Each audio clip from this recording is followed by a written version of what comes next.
अस्सलाम वालेकुम नाजरीन, मैं उस्मान और आप देख रहे हैं उस्मान ऑफिशियल टिप्स। उम्मीद करता हूं कि आप सब अल्लाह ताला के फजल करम से खैरियत से होंगे। जैसा कि नाजरीन, सर का दर्द एक आम सी बीमारी, लेकिन कभी कभी ये बीमारी शिद्दत इख्तियार करके माइग्रेन की शक्ल इख्तियार कर लेती है, जो इंतहाई ख़तरनाक।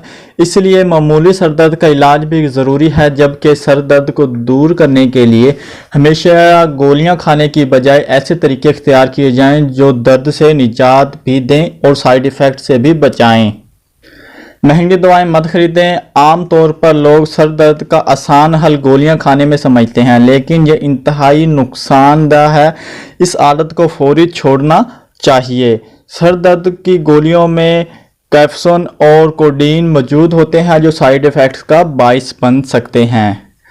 और इसका जो एक छोटा सा अमल जो हम गलती करते हैं अक्सर औकात बैठने में, वो ये है कि जब इंसान सी शक्ल में कुर्सी पर बैठता है तो इससे गर्दन के पट्टे खींचते हैं, जो सर दर्द का बाइस बनते हैं। इसलिए ज़रूरी है कि काम के दौरान कुर्सी पर इस तरह से बैठें कि हमारे पट्टे ना खींचे, बिल्कुल सीधे होकर बैठें। अगर आप कंप्यूटर वगैरह यूज़ करते हैं तो बिल्कुल सीधे होकर बैठकर आप कंप्यूटर वगैरह इस्तेमाल करें।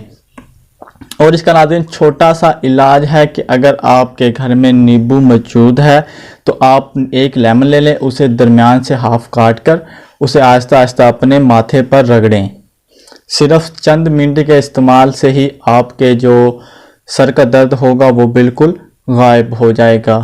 और पहली कोशिश तो ये करनी है कि बिल्कुल सीधे होकर बैठना है, इससे सर का दर्द होगा ही नहीं। अगर होगा तो आप ये टोटका इस्तेमाल करें, इससे आपका इंशाल्लाह सर का दर्द ख़त्म हो जाएगा। तो नाज़रीन, उम्मीद करता हूँ कि आपको आज की हमारी वीडियो पसंद आई होगी। अगर पसंद आए तो आप हमें लाइक करें, अपने दोस्तों के साथ शेयर करें और हमारा चैनल सब्सक्राइब करना ना भूलें। और साथ लगे बेल आइकन के बटन पर भी लाजमी क्लिक करें, ताकि हमारी हर आने वाली नई वीडियो की नोटिफिकेशन आपको सबसे पहले मिल सके। अगली वीडियो तक आपसे इजाज़त चाहता हूँ। अल्लाह हाफिज़।